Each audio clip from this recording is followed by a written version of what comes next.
বিনিয়োগ মানে নিজেকে আবিষ্কারের সুযোগ। এটি টাকার সাথে উদ্যোক্তার সম্পর্ককে স্পষ্ট করে, একই সাথে ঝুঁকি ও অনিশ্চয়তার সাথে টক্কর নেয়ার শক্তি যোগায়। বাংলাদেশে নানা টানাপোড়েনেও বিনিয়োগ কখনো থমকে যায়নি। বিশেষ করে ইন্দো প্যাসিফিক অঞ্চলের এখন আকর্ষণীয় বাজার আমাদের বদ্বীপ। পোশাককে ছাপিয়ে নতুন সম্ভাবনা দেখাচ্ছে বিদ্যুৎ, জ্বালানি, কৃষি, আইসিটি, টেক্সটাইল ও স্বাস্থ্যের মতো খাত। কিন্তু প্রশ্ন হচ্ছে, এই চলমান অর্থনৈতিক চ্যালেঞ্জের সাথে পাল্লা দিয়ে কেমন আছেন বাংলাদেশের বিনিয়োগকারীরা? তা জানতে আজকের দ্য বিজনেস আপনাদের সাথে আছি আমি তৌহিদ।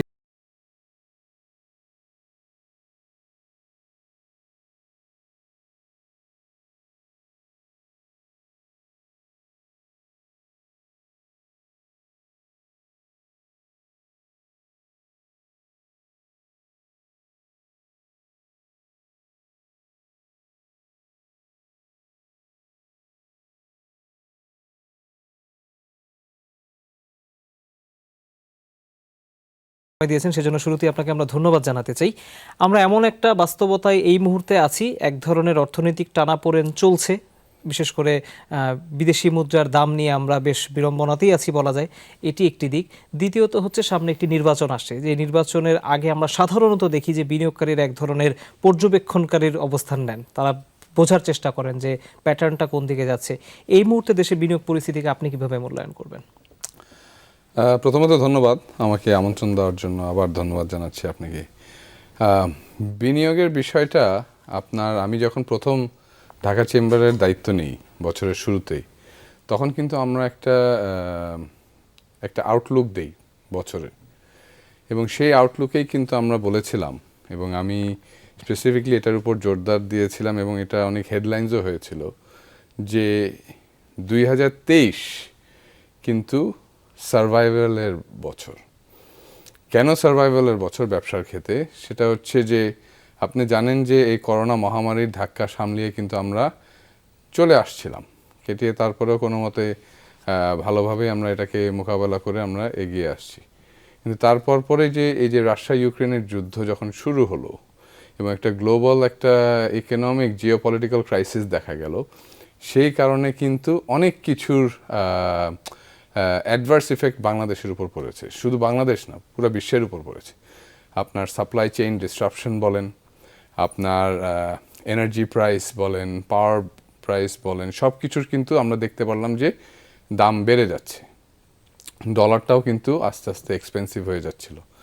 তো সব কিছু মিলিয়েই কিন্তু প্রথম থেকে আমরা বলেছি যে যেই ব্যবসায়ী এই বছর তার কর্মী ছাঁটাই না করে ব্যবসা পরিচালনা করতে পারবে, সেটাই হচ্ছে 2023-এর সবচেয়ে বড় চাওয়া পাওয়া। তো আপনার প্রশ্নটার এখন উত্তরে আসি, যে ইনভেস্টমেন্ট কিন্তু এই বছর এমনিও আমরা আগের থেকেই প্রেডিক্ট করেছিলাম যে ওরকম কেউ অ্যাগ্রেসিভ ইনভেস্টমেন্টের মধ্যে যাবে না।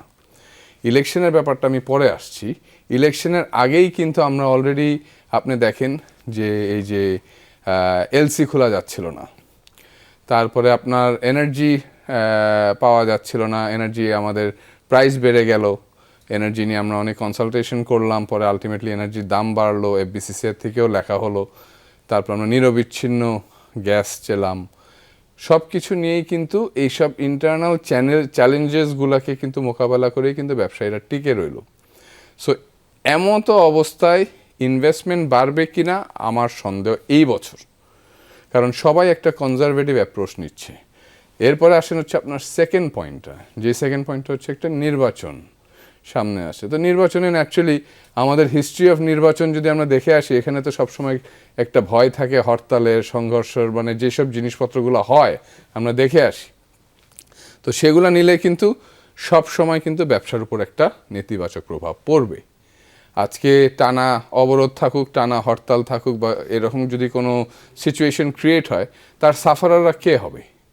তার সাফারার হবে হচ্ছে বিজনেস কোম্পানিজগুলা, বিজনেস প্রতিষ্ঠানগুলা, তাদের এমপ্লয়িগুলা, আলটিমেটলি জনসাধারণ। তো এর জন্য কিন্তু অনেক ব্যবসায়ীরাই কিন্তু একটু কনজারভেটিভ, একটু না বেশ কনজারভেটিভ। এর মধ্যে আপনার কিছুদিন আগে দেখবেন যে আমরা একটা প্রেস রিলিজও দিয়েছি যে প্রাইভেট সেক্টর ক্রেডিটও কিন্তু কমে আসছে। কারণ প্রাইভেট সেক্টর ক্রেডিট কমে আসছে কী কারণে? এমনিতেও ব্যবসায়ীরা কনজারভেটিভ হয়ে আছে, কিন্তু নিচ্ছে না।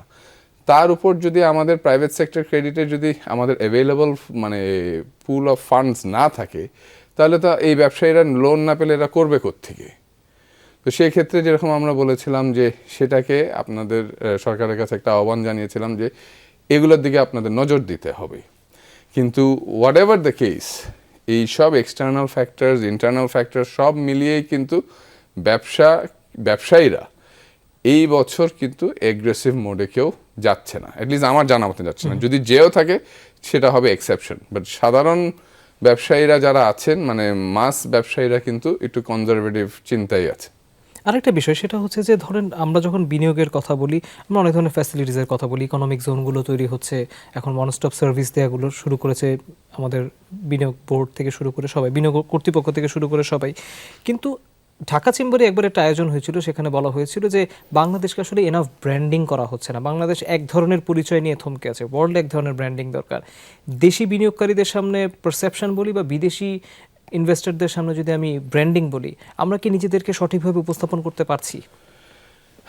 ব্র্যান্ডিংয়ের তো অ্যাকচুয়ালি আমরা অনেক সবসময় চেষ্টা করে থাকি, ইটস আ কন্টিনিউইং প্রসেস। আপনি যতই ব্র্যান্ডিং করবেন সেটার কোনো সময় কম হবে না বা বেশি হবে না। আমি যদি উল্টা করেও বলি, branding Bangladesh should be an all time agenda, কারণ আমাদের স্ট্রেংথগুলা আমাদের সবার কাছে তুলে ধরতে হবে, সেটা বিদেশিদের কাছে হোক, সেটা আমাদের লোকাল মানুষজনের কাছে হোক। আমাদের বিজনেস এনভায়রনমেন্টটা কতটুক ফ্রেন্ডলি বা আমাদের বিজনেস এনভায়রনমেন্টটা কতটুক ফরেন ইনভেস্টর ফ্রেন্ডলি, সেগুলো আমাদেরকে ব্র্যান্ডিং করতে হবে। আপনি জানেন যে আগে প্রিভিয়াসলি, এখন আর ওই র্যাঙ্কিংটা নেই, যে ইজ অফ ডুইং বিজনেস একটা ওয়ার্ল্ড ব্যাংকের একটা র্যাঙ্কিং ছিল, সেখানে কিন্তু আমাদের র্যাঙ্কিংটা বেশ নিচের দিকে ছিল এবং সেটা নিয়ে কিন্তু অনেক কাজ করার সুযোগ ছিল এবং কাজ করে যাচ্ছে। আমাদের বর্তমান সরকার কিন্তু এগুলা নিয়ে অনেক কাজ করে গেছেন এবং এইটা একটা অনগোয়িং প্রসেস, সেই কাজের মধ্যে আমাদের থাকতে হবে। আমি নিজেই ব্যক্তিগতভাবে দুইটা জিনিস নিয়ে কাজ করতে চেয়েছিলাম, সেটা হচ্ছে যে আমাদের এই রিফর্ম, এই যে আরবিট্রেশন অ্যাক্টের যে রিফর্ম, সালিসি আইনের যে রিফর্ম, সেগুলা ইজ ভেরি ইম্পর্টেন্ট, কারণ সেটা হচ্ছে directly related to enforcement of contracts. বিদেশিরা যখন একটা দেশের দিকে তাকায় তখন শুধু আপনার রোডঘাট দেখে না, তখন শুধু ফিজিক্যাল ইনফ্রাস্ট্রাকচার দেখে না, তারা কিন্তু তার সঙ্গে সঙ্গে ইকুয়াল গুরুত্ব দেয়, আরও বেশি না দিলে লিগ্যাল ইনফ্রাস্ট্রাকচারটা কী, রেগুলেটরি ইনফ্রাস্ট্রাকচারটা কী, সেটার উপর কিন্তু তারা ফোকাস দেয়। এবং তখন কিন্তু আসে হচ্ছে যে আচ্ছা, আমি যে একটা দেশে যাব, সেই দেশে আমি একটা বাঙালি কোম্পানির সঙ্গে বা বাঙালি ব্যক্তির সঙ্গে আমি একটা আপনার চুক্তি করব, ব্যবসায়িক চুক্তি করব, সেই চুক্তিটা ভঙ্গ হলে আমি কি আমার প্রতিকার দ্রুতভাবে পাবো কি না কোর্টে। এবং স্ট্যাটিস্টিক্স দেখা যায় যে আমাদের কোর্ট সিস্টেমে অনেক ডিলে আছে, অনেক মামলা পেন্ডিং থাকে, যেই কারণে কিন্তু এই আরবিট্রেশনটা কি?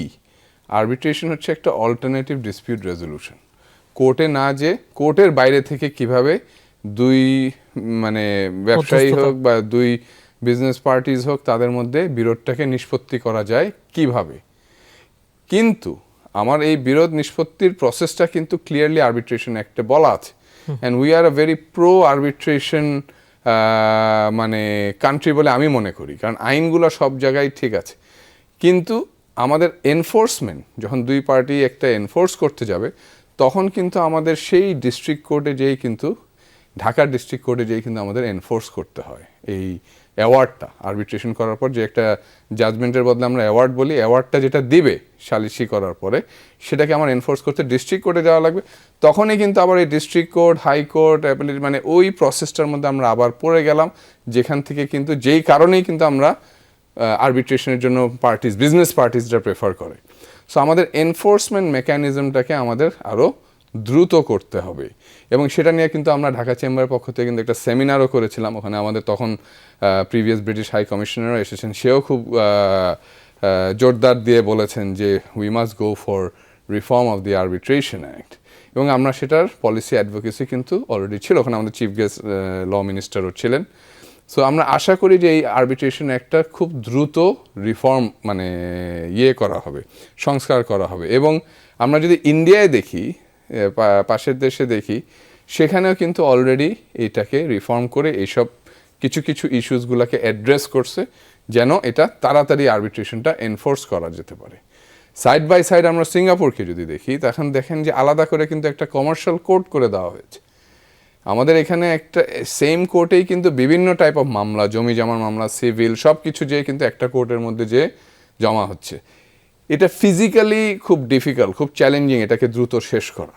যদি একটা স্পেসিফিক কমার্শিয়াল কোর্ট করা যায় যেখানে আপনার বিদেশি হোক বা লোকাল কমার্শিয়াল কন্ট্রাকচুয়াল ডিসপিউটসটাকে যদি আলাদা করা যায়, সেখানে আমি মনে করি যে এটা আরও দ্রুত হলে এটা একটা পজিটিভ সিগন্যাল দিবে সব ইনভেস্টর, লোকাল ইনভেস্টর বলেন, ফরেন ইনভেস্টর বলেন, সব দিক দিয়ে কিন্তু একটা পজিটিভ ইমেজটা দিবে। সো এটা তো একটা উদাহরণ, এরকম আরও অনেক ইজ অফ ডুইং বিজনেসের হেডিংস আছে যেগুলো আমরা ধরে ধরে ঠিক করতে পারি এবং ঠিক করা প্রয়োজন। দুইটা জিনিস আমি একটু অ্যাড করে দিই, তারপর আমরা একটা বিরতি নিব। সেটা হচ্ছে ইনফ্রাস্ট্রাকচার, আমাদের এখন পর্যাপ্ত অবকাঠামো আছে কিনা আপনি মনে করেন কিনা সেটি জানতে চাই। দ্বিতীয়ত হচ্ছে আমরা ইনফ্রাস্ট্রাকচারগুলোকে কাজে লাগাচ্ছি কিনা। থার্ড একটা ছোট্ট পয়েন্ট, সেটা হচ্ছে বিদ্যুৎ ও জ্বালানির নিশ্চয়তা বিনিয়োগকারীরা কতটা পাচ্ছে। আপনার প্রথম প্রশ্ন হচ্ছে পর্যাপ্ত পরিমাণ ইনফ্রাস্ট্রাকচার। দেখেন ইনফ্রাস্ট্রাকচার তো আপনি দেখতেই পাচ্ছেন এই যে গতিতে বাংলাদেশ এগিয়ে যাচ্ছে আমাদের বর্তমান লিডারশিপের আন্ডারে, আপনি বড় কিন্তু ইনফ্রাস্ট্রাকচার দেখছেন। আগে আমাদের ঢাকা চিটাগাং করতে কতক্ষণ সময় লাগতো, এখন আপনি ঢাকা চিটাগাং করতে দেখেন কতক্ষণ সময় লাগে। আমি নিজে জামালপুরের, আমার বাড়ি জামালপুর, আমার এখন জামালপুরে যেতে যত না সময় লাগে তার আগে আমার ডোর টু ডোর মানে ঢাকা থেকে আমার বক্সিগঞ্জে বাসায় পৌঁছাতে আমার অলমোস্ট 7 আওয়ার্স লেগে যেত। এখন কিন্তু আমার সেখানে 4.5 ঘন্টার মধ্যে আমি কিন্তু চলে যাচ্ছি। অ্যান্ড এইগুলা ইনফ্রাস্ট্রাকচার তো রোডের যে ইনফ্রাস্ট্রাকচার সেগুলো আছেই। পোর্ট ইনফ্রাস্ট্রাকচার, পোর্ট হচ্ছে, কিন্তু শুধু পোর্ট হলে হবে না, আমরা লজিস্টিক্স নিয়ে কাজ করছি। কারণ পোর্ট তো হচ্ছে ইজ দেয়ার, কিন্তু পোর্টে যখন জিনিসপত্র মালামালগুলো আসবে তখন আমাদের লজিস্টিক্স কি ইমপ্রুভমেন্ট লাগবে, কাস্টমসের কি করণীয়, সেগুলো নিয়ে আমাদের আরও জোরদার করা উচিত। তো সেগুলো নিয়ে কিন্তু সরকার অলরেডি কাজ করছে। আমরা নিজেও প্রধানমন্ত্রীর কার্যালয়ের committee which is headed by our principal secretary একটা ন্যাশনাল কমিটি করেছে, লজিস্টিক্স কমিটি, ন্যাশনাল কমিটি, সেখানে কিন্তু ঢাকা চেম্বার একটা মেম্বার। তো আমরাও তো দেখছি যে কি কাজ হচ্ছে। সো এই অনগোয়িং প্রসেসগুলো আমি দেখতে পাচ্ছি যে হ্যাঁ খুব দ্রুত এগুলো আসবে, বাট আমরা তো একটা ডেভেলপমেন্ট স্ট্রিকে আছি। এখন কিন্তু অনেক দ্রুত কাজ হচ্ছে এবং খুব ভালো ভালো কাজ হচ্ছে। ওকে, আমরা একটি বিরতি নিচ্ছি জনাব সামির সাথে। ফিরে এসে আমরা একটু বাংলাদেশের অন্যান্য বিনিয়োগের পার্সপেক্টিভ নিয়ে আপনার সাথে কথা বলবো। দর্শকটির বিরতির পর খুব দ্রুত ফিরবো, আমাদের সাথেই থাকুন।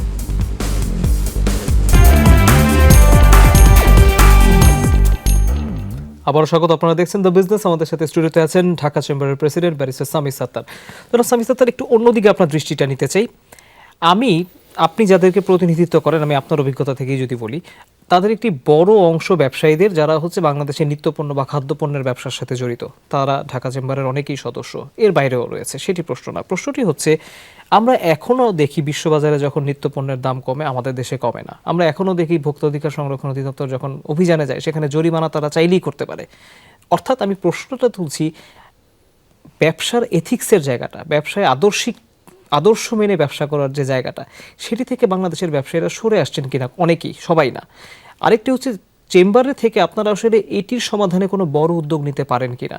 আমরা ধরে নিচ্ছি অন্যান্য জায়গায় অনেক লুপহোলস আছে, কিন্তু ব্যবসায়ীরা নিজেরা কি ঠিক আছেন? আমাদের মাননীয় প্রধানমন্ত্রীর যে ভিশন 2041 সনের যে স্মার্ট বাংলাদেশ ভিশন, সেটাকে বাস্তবায়ন করতে গেলে কিন্তু প্রাইভেট সেক্টরের একটা বড় ভূমিকা থাকবে এবং আছে। এবং সেই ক্ষেত্রেই কিন্তু আমি বলেছি যে প্রাইভেট সেক্টরকে অ্যান্টাগনাইজ করলে হবে না, আপনার সেটাকে এই সরকারি প্রতিষ্ঠান বা এজেন্সিগুলোর সঙ্গে একত্রে ঐক্যবদ্ধভাবে কাজ করে কিন্তু আগাতে হবে। এথিক্স কিন্তু আপনার ঘর থেকে শুরু হয়। আমি আমার বাবাকে দেখেছি সারা জীবন সে এথিক্যাল প্র্যাকটিস করে গিয়েছেন। আমার জন্য আমি যখন ব্যারিস্টার হলাম, আমি যখন লয়ার হলাম, তখন আমি কিন্তু একটা নিজের কাছে শপথ নিয়ে গেলাম যে আমার এথিক্যাল প্র্যাকটিসটা আমি করব। এবং আমার ফ্র্যাটার্নিটিতে যারা আমাকে চিনেন তারা খুবই জানেন যে সামির কিন্তু এই সাইডে খুবই কনজারভেটিভ।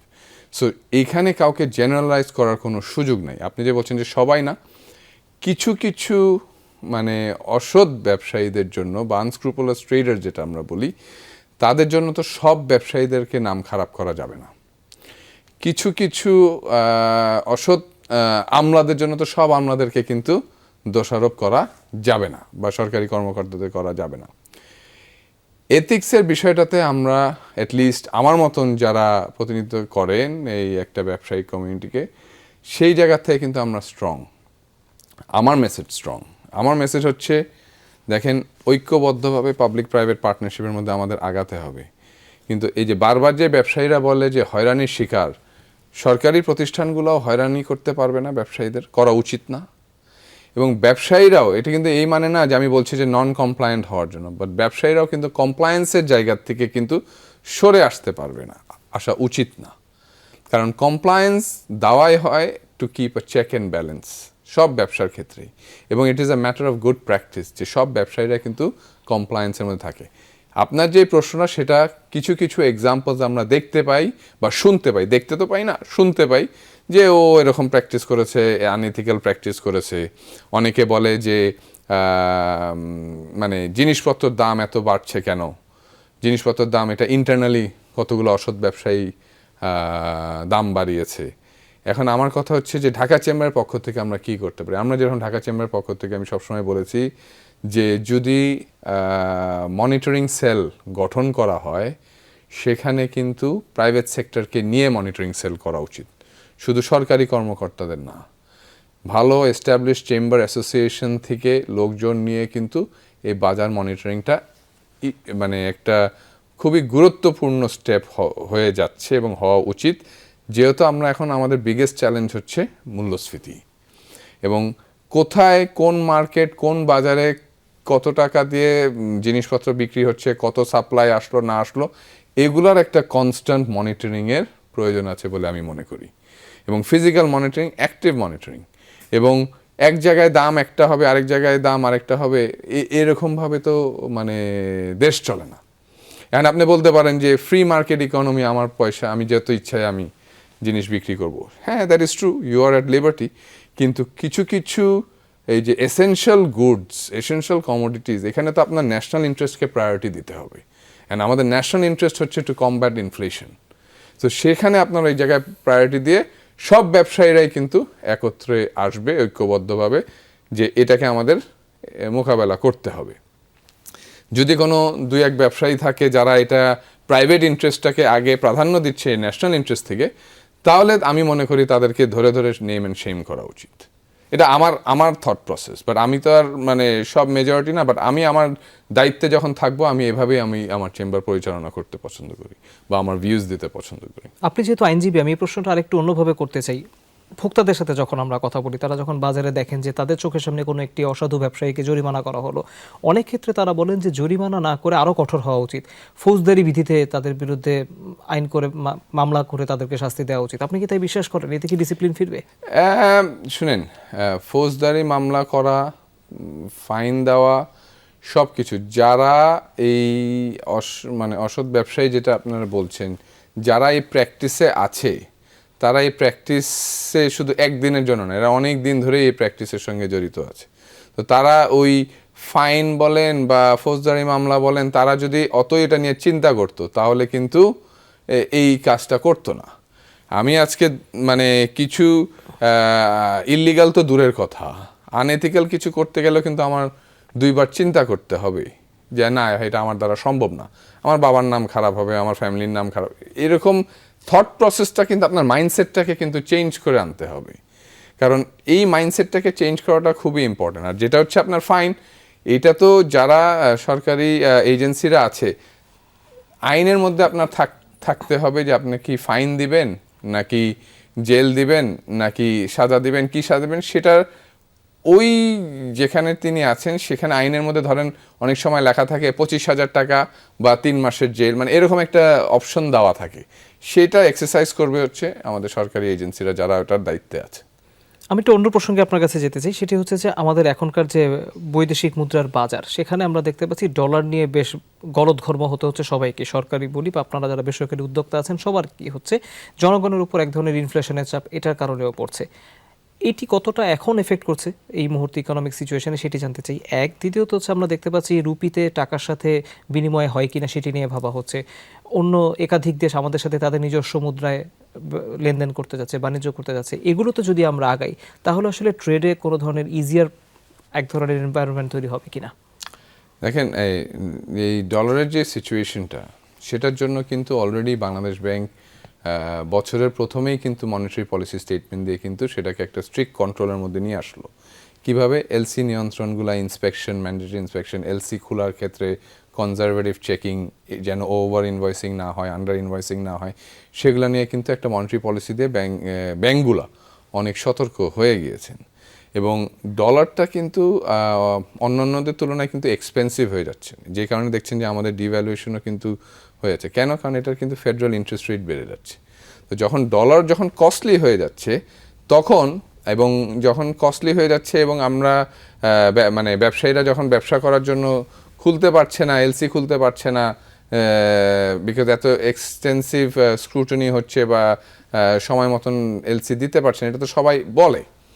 তখন কি করা হলো? তখন দেখা গেলো যে কারেন্সি সোয়াপের কথা একটা আসলো, যে দেশের সঙ্গে ট্রেড করছি অ্যাটলিস্ট ওই দেশের মুদ্রার সঙ্গে আমরা মানে ট্রেড করি। তো তখন কিন্তু একটা টেস্ট কেস হিসাবে কিন্তু এই ইন্ডিয়া রুপি ট্রেডটা শুরু হলো। তখন আমি অ্যাডভান্টেজ যেটা দেখতে পেলাম বা শুনতে পেলাম সেটা হচ্ছে যে আপনার যখন আমরা ইন্ডিয়ার সঙ্গে ট্রেড করি, ব্যালেন্স অফ পেমেন্টের কথা আমি পরে আসছি, সেটা এখানে মোর ইম্পর্টেন্ট হচ্ছে যে প্রসেসটা কীভাবে, ওয়াই ইজ ইট অ্যাট্রাকটিভ। কারণ যখন আমরা ইন্ডিয়ার সঙ্গে ট্রেড করি ডলারে, তখন ডলারে একবার আমরা কিনি, তখন আমাদের একটা এক্সচেঞ্জ রেটের একটা থাকে, কনভার্সন চার্জ থাকে। তারপর সেই ডলারটা আবার ইন্ডিয়ায় রুপিতে যে আবার একটা কনভার্সনে রুপিতে জমা হয়।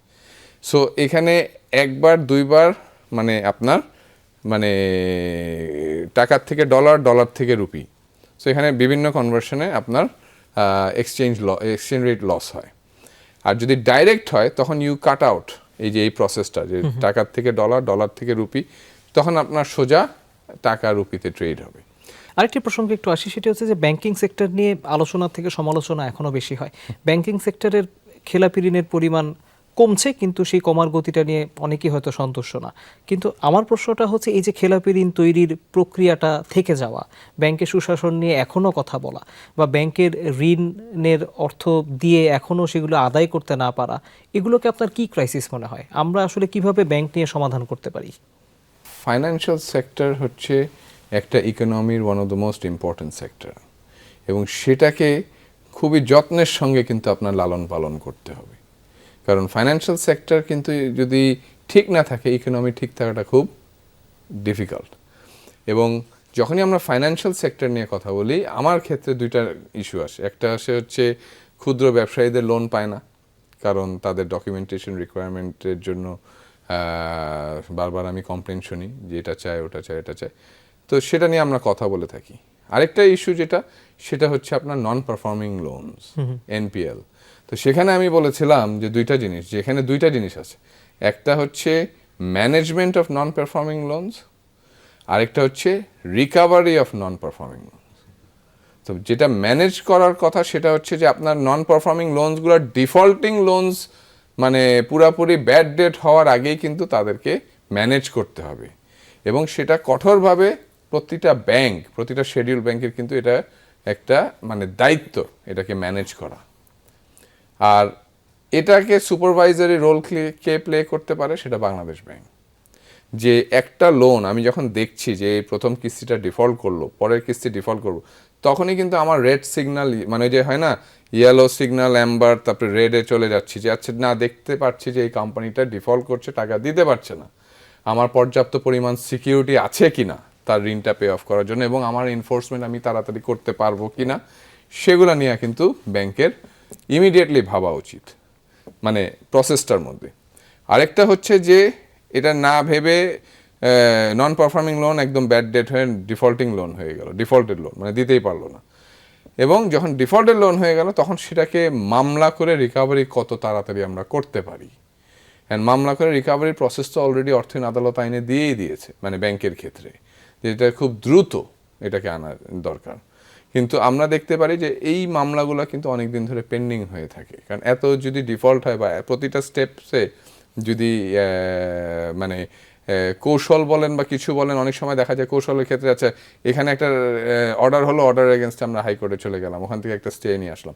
তো এইগুলা জিনিসপত্র ডিলে, ওখানে সবারই একত্রে এসে এই জিনিসটাকে খুবই সুন্দর যত্নের সঙ্গে লালন পালন করতে হবে। আপনার এটা শুরু কিন্তু ঘর থেকেই হবে।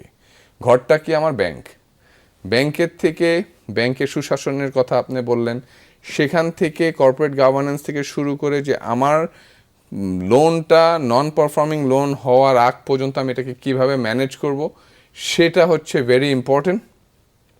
এবং সেটা ভালো ভালো ব্যাংকারদের আপনার কথা, আমি ব্যাংকিং এক্সপার্ট না, কিন্তু আপনি আরও যারা আছেন তাদের কাছ থেকে আপনি শুনতে পারবেন যে এই জায়গাটায় কোথায় দে আর গোয়িং রং বা কী চ্যালেঞ্জ ফেস করছে।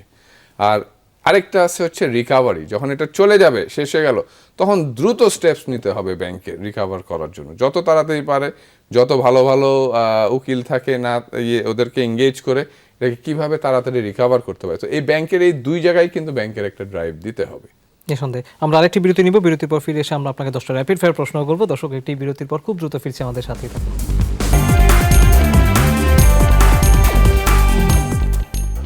আরেকবার স্বাগত, আপনারা দেখছেন দ্য বিজনেস। আমাদের সাথে স্টুডিওতে আছেন ঢাকা চেম্বার অফ কমার্সের প্রেসিডেন্ট ব্যারিস্টার সামির সত্তার। আমরা বলছিলাম 10টা র্যাপিড ফায়ার প্রশ্ন করব, এগুলো ইয়াংরা পাঠায়, যারা আপনাকে প্রেসিডেন্ট হিসেবে দেখে সবসময়, তারা আপনার বেশ কিছু প্রশ্নের উত্তর জানতে চায়, সেগুলোকে আমরা র্যাপিড ফায়ার আতলে করি। দ্রুত উত্তর দিতে হবে আমরা বলি, কিন্তু আপনি কিছুটা ভাবনার সময়ও পাবেন। প্রথম প্রশ্ন সেটা হচ্ছে যে আপনার প্রথম ব্যবসা কি ছিল? আপনি তো ঢাকা চেম্বারের প্রেসিডেন্ট, নাকি আপনি শুরু থেকে আইনজীবী ছিলেন? আমি শুরু থেকে আইনজীবী, আমার ব্যবসার সঙ্গে আমি কোনো সময় সম্পৃক্ত ছিলাম না, আর আমি প্রথম থেকেই আইনজীবী, আর আমার পেশাই হচ্ছে আইনজীবী। আমি ঢাকা চেম্বারের গঠনতন্ত্রেই আছে service sector is included in members of Dhaka chamber. তো আমার একটা কনসালটেন্সি ফার্ম আছে, যেটা লিগাল কনসালটেন্সি ফার্ম, তো সেটার পরিপ্রেক্ষিতে আমি সবসময় ঢাকা চেম্বারের সঙ্গে সম্পৃক্ত ছিলাম। ওকে, ফেয়ার এনাফ। সেকেন্ড প্রশ্ন, এই মুহূর্তে বাংলাদেশে ইনভেস্টমেন্টের সবচেয়ে সম্ভাবনাময় খাত আপনার কোনটিকে মনে হয়? যে কোনো একটির কথা যদি বলতে বলি। এগ্রিকালচার, কৃষি। কৃষি, এগ্রিকালচার অ্যাকচুয়ালি প্রথমে এগ্রিকালচার, তারপর আইটিতে তারপরেও কিছুদিন হয়ে গেছে, তা এগ্রিকালচার এখন। ওকে, 3 নম্বর প্রশ্ন, ব্যবসায়ী নেতা হবার বিপদ কি? আমার জন্য কোনো বিপদ নাই, কারণ আমার কোনো কনফ্লিক্ট অফ ইন্টারেস্ট নাই, আর আমার কোনো যেহেতু চাওয়া পাওয়া নাই, তো এখানে আমার জন্য কোনো আসা যায় না। ওকে, খুব ইন্টারেস্টিং অ্যান্সার। চতুর্থ প্রশ্ন, কর্মীদের পারফরমেন্সে কোনটি বেশি ম্যাটার করে, এফোর্ট নাকি রেজাল্ট? আমার জন্য রেজাল্ট, কারণ রেজাল্টটা দিয়েই কিন্তু আপনার ডিটারমিন হবে যে আমাদের জন্য মানে স্পেসিফিকলি সব কিছুর সাকসেসটা কিন্তু আসবে হচ্ছে রেজাল্ট দিয়ে। আর যদি আপনি আমাকে আরেকটা 2টা স্টেপ আগে নিয়ে যান, তখন যখন আমি নিজে একজন এমপ্লয়ি ছিলাম বা কর্মী ছিলাম, তখন কিন্তু আমার কাছে মনে হতো এফার্ট, কিন্তু এখন যখন আমি এমপ্লয়ার পার্সপেক্টিভ থেকে দেখছি, তখন আমার কাছে মনে হয় রেজাল্ট। ওকে, তো দেয়ার আর 2 ডিফারেন্ট পার্সপেক্টিভস। ওকে, পরের প্রশ্নে যেতে চাই, আগামীতে ব্যবসার ভবিষ্যৎ নির্ধারণ করবে কোনটি, আইডিয়া, তহবিল নাকি প্রযুক্তি? আইডিয়া। আইডিয়া থাকলে টাকা পাওয়া যাবে? অবশ্যই। আচ্ছা, এটা নিয়ে আমরা আরেকটু ডিটেল আলোচনা করব এর পরের পার্টে। 6 নম্বর, আপনি কখন চ্যালেঞ্জড ফিল করেন? আমি চ্যালেঞ্জ ফিল করি যখন আমি দেখি যে কোনোটা প্রচলিত প্র্যাকটিস হয়ে আছে যেটা আমার এথিক্স অ্যান্ড মোরালিটির বাইরে, সেটার জন্য আমি যেটা দেখে আসছি যেটা এখানে হয়তো বা নর্ম বা এটাই হচ্ছে প্র্যাকটিস, কিন্তু আমার এথিক্স আর মোরালস আমাকে অ্যালাউ করে না, তখন আমি চ্যালেঞ্জ ফিল করি। ওকে, পরের প্রশ্ন আমিও জানতে চাই, কোন পরিচয় মেনটেন করা বেশি কঠিন, ব্যবসায়ী নাকি আইনজীবী? আইনজীবী পরিচয় মেনটেন করা বেশি কঠিন। ওকে, পরের প্রশ্নে, ব্যবসার ঝুঁকি নিয়ন্ত্রণের সবচেয়ে সহজ কৌশল কি? Thinking out of the box এবং সিম্পল থিঙ্কিং। আপনার লাইফ বা ব্যবসা বা কোনো প্রবলেমকে কমপ্লিকেট করার কোনো প্রয়োজন নাই, যেটা আপনার মাথায় আসবে এবং সহজভাবে যেটা আসবে সেটাতেই আপনি চলে যাবেন। ওকে, পরের প্রশ্ন, আপনি অবসরে কি করেন? অবসরে আমি চেষ্টা করি একটু ব্যায়াম করার জন্য, যেটা আপনি দেখতেই পাচ্ছেন যে মোটেও কাজে লাগছে না, বাট চেষ্টা করি একটু ব্যায়াম করার জন্য। আমার অবসর টাইমটাই আমি ব্যায়ামের মধ্যে কাটাই। আর স্পোর্টস, আমি আগে স্কোয়াশ খেলতাম, এখন তো আর খেলা হয় না, একটু সুইমিং করি। আর sports has to be there, so for the youth and for everyone, stress হোক যেটাই হোক, আপনার খেলাধুলা, আমি আমার ছেলে মেয়েদেরকেও একই কথা বলি যে খেলাধুলা ছাড়া বা কোনো ফিজিক্যাল অ্যাক্টিভিটি ছাড়া জীবনে আপনি কোনো কিছুতে সাকসেসফুল হওয়া খুব টাফ। কারণ আপনার স্ট্রেস যদি আপনাকে ডিল করতে হয়, আপনার স্ট্রেস রিলিফ করার জন্য কিন্তু আপনার ব্যায়াম বলেন, সুইমিং বলেন, খেলাধুলা বলেন, হাঁটা বলেন, দৌড়াতে বলেন, সেটা একটা আপনার প্রয়োজন হবেই। ওকে, 10 নম্বর প্রশ্ন, এটা অনেকে জানতে চান, আমি এটা র্যাপিড ফায়ার হিসেবে রাখছি। অনেকে ধারণা করেন যে আপনি ভবিষ্যতে রাজনীতিতে আসবেন, আপনি কি আসলে ভবিষ্যতে রাজনীতিতে আসতে চান?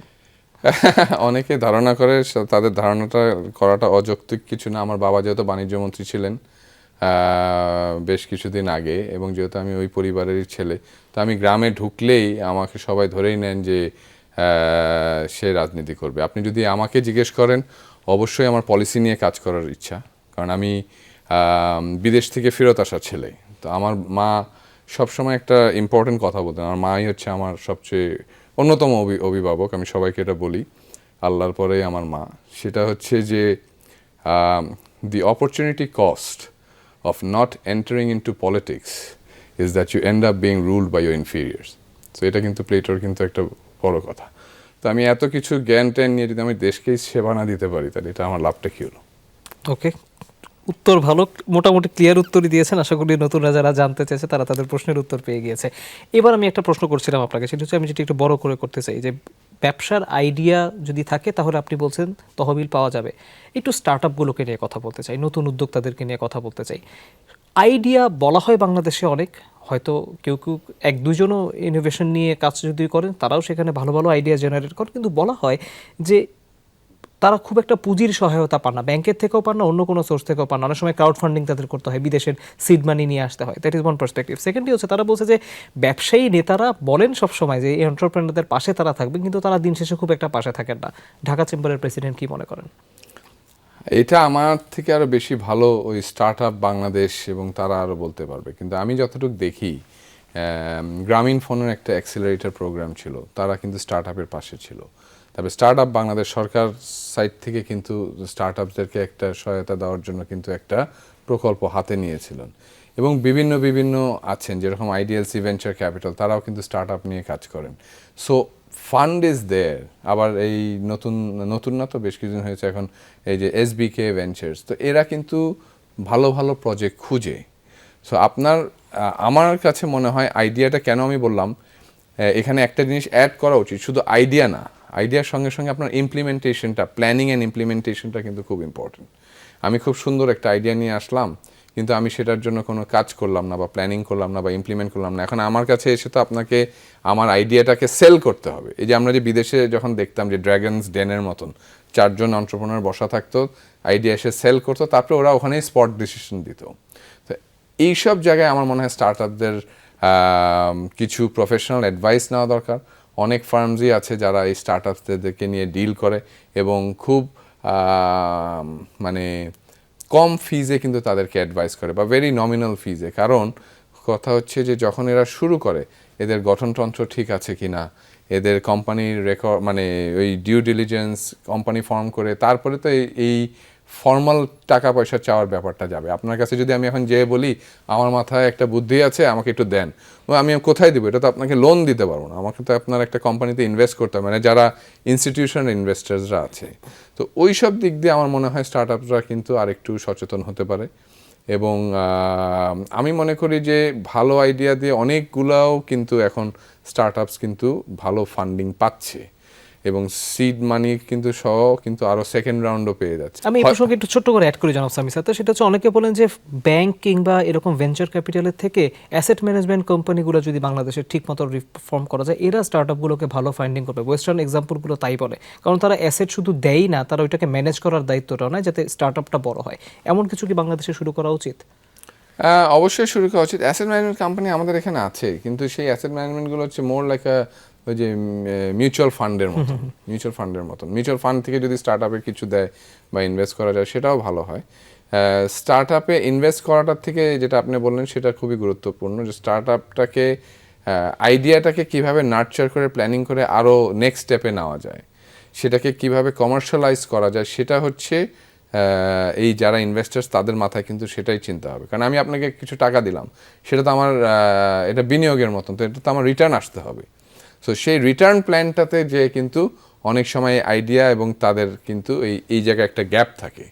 আমি যখন এটা ইন্টারেস্টিং কোয়েশ্চেন, আমি যখন একটা স্টার্ট আপ ফান্ডারকে জিজ্ঞেস করলাম যে কি চ্যালেঞ্জ, তখন বললো যে আইডিয়া ইজ দেয়ার, কিন্তু এই আইডিয়াটাকে কমার্শিয়ালাইজ করে কিভাবে টাকাটা ফেরত হবে এই স্টেজটাতে যে তারা কিন্তু অত ম্যাচিওরলি চিন্তা করে না, যেটা আপনার ইনভেস্টরদের জন্য খুবই ইম্পর্টেন্ট।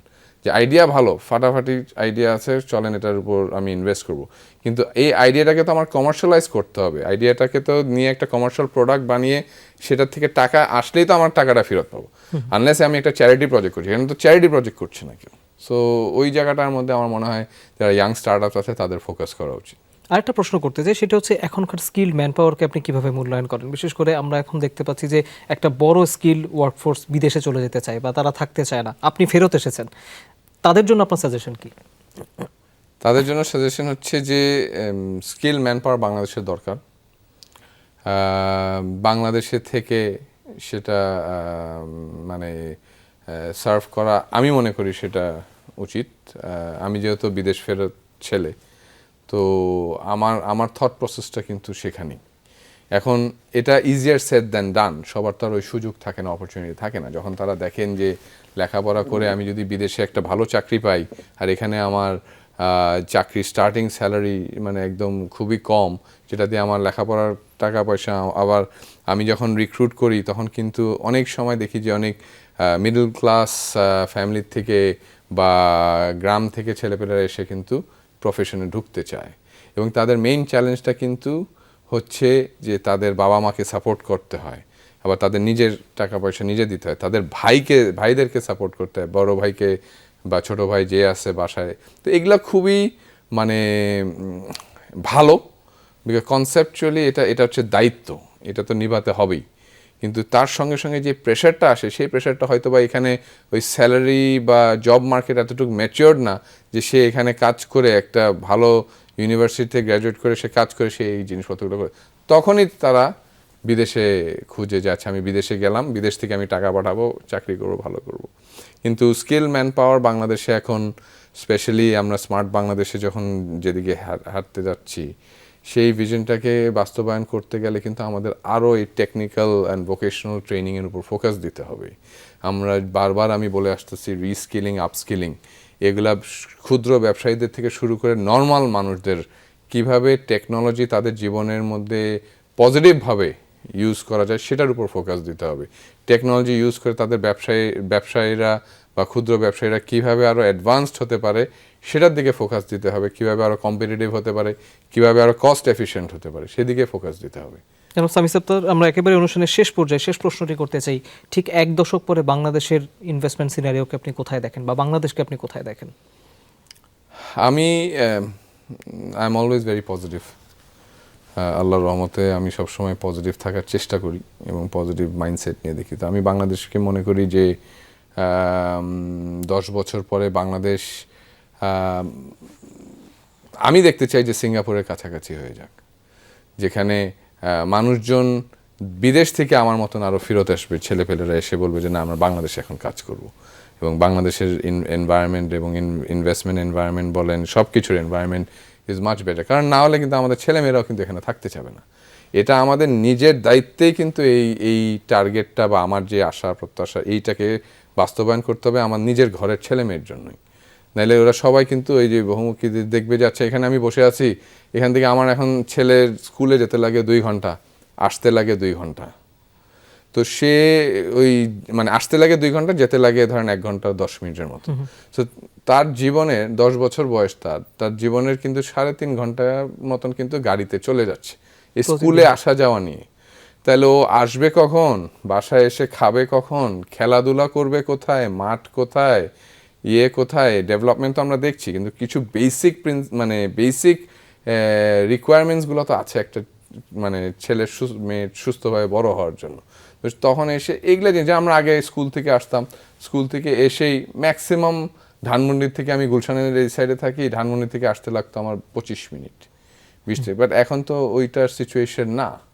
তো এখন ওরকম সিচুয়েশন আরও মানে ভয়াবহের দিকে যাবে যদি না এই যে এরকম যখন আমরা দেখছি যে মেট্রো রেল হচ্ছে, তারপর আপনার ফ্লাইওভার হচ্ছে, তো ইনশাল্লাহ এগুলো যখন হয়ে যাবে আশা করা যায় যে এগুলার চাপগুলো কমে আসবে। কিন্তু আমি যেটা আপনার প্রশ্ন যেটা দিয়ে শেষ করতে চাই সেটা হচ্ছে যে আমাদের সবার নিজ স্বার্থেই দেশকে এগিয়ে নিয়ে যেতে হবে সামনের 10 বছরের মধ্যে, সেটাকে সিঙ্গাপুর না হলেও ওটার কাছাকাছি একটা উন্নয়নশীল দেশের মতন আমাদের বানাতে হবে এই বাংলাদেশকে। এই সন্ধ্যায় আমরা তেমনটি আশা করি। জনাব সামি ইফতেখার, আপনি আমাদের কাছে স্টুডিওতে এসে সময় দিয়েছেন, সেজন্য আপনাকে আবারও ধন্যবাদ। আবার ধন্যবাদ আমাকে আমন্ত্রণ দেওয়ার জন্য। বাংলাদেশের যে শক্তির কথা বলি, সেই শক্তি কিন্তু আসলে আমরা সবাই, আমাদের সবার ভেতরে নিজস্ব দক্ষতা আছে, যোগ্যতা আছে, সেগুলোকে কাজে লাগিয়ে সেগুলোকে ইনভেস্ট করতে হবে। সবার যে টাকা ইনভেস্ট করে উদ্যোক্তা হয়ে বিশাল বিশাল টাকা কামাতে হবে, বাস্তবতা কিন্তু আসলে তা না। ব্যারিস্টার সামি ইফতেখার সেটাই বলছেন যে এফোর্টটা সবাইকে দিতে হবে, সেই এফোর্ট দিন শেষে আসলে দেশের স্বার্থেই কাজে লাগবে। এখন সেই এফোর্টটাকে কাজে লাগানোর জন্য নীতি নির্ধারকরা কী ধরনের সুযোগ সুবিধা তৈরি করবেন বা কিভাবে নিজেদের আমাদের সবার দক্ষতাটাকে তারা নিজেরা ঝালিয়ে দেশের উন্নয়নে কাজে লাগাবেন, সেই সিদ্ধান্ত কিন্তু তাদেরকে নিতে হবে। বেশ কিছু ফ্যাসিলিটিস লাগবে, বেশ কিছু প্রণোদনা লাগবে, বেশ কিছু আগ্রহ তৈরির জায়গা থাকতে হবে, এবং দিন শেষে সেটি যদি কাজে লাগানো যায়, যে দেশপ্রেমটাকে আমরা সবাই মিলে ধারণ করি, সেটিকে ধারণ করি, কিন্তু বাংলাদেশের অর্থনীতিকে যে মেরুদণ্ড, সেটিকে অনেক বেশি শক্তিশালী করা সম্ভব। আশা করি সবাই নিজেদের জায়গা থেকে সেটি ভাববেন। এতক্ষণ ধরে যারা এই আয়োজন দেখেছেন তাদের সবাইকে অনেক ধন্যবাদ। সবাই অনেক ভালো থাকবেন।